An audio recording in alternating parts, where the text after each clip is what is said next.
Today is day 25 of the podcast, and if you've been living your Christian life up to this point as though it were an advanced course in sin management, you're probably getting a bit weary. And so I want to read 2 Corinthians 5:17.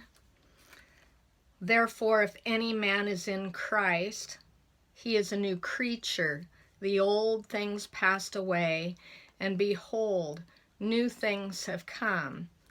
What if that's the best description of what's truly taken place in your heart when you gave your life to Christ? What if that's the best description?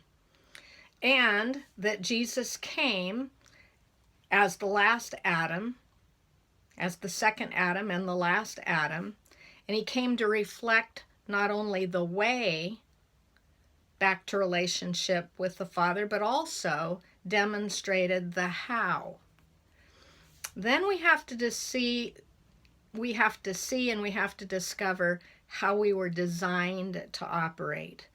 Because there's two parts to this, but the first part is really, or the first mentioned is really based on if we learn both parts. So Colossians 3:1-10, it really speaks about putting off an old life and putting on a new. And so we really can't put off an old life and sustain that without the second part of putting on the new. That's the critical piece that we're talking about even as we pursue this study of walking in the Spirit together. Galatians 5:16 says this. I love this verse. But I say, walk by the Spirit, and you will not carry out the desires of the flesh. It's by learning this new way of walking that we begin to disrupt and empty out the old way of walking. But if we focus all of our attention on the old so that we can get to the new, we just never really get there. But I want you to hear this as well, and this is of critical importance. It's impossible to live as this new creation with strength of soul, your mind, will, and emotions. It is impossible to walk by the Spirit using the strength of your soul.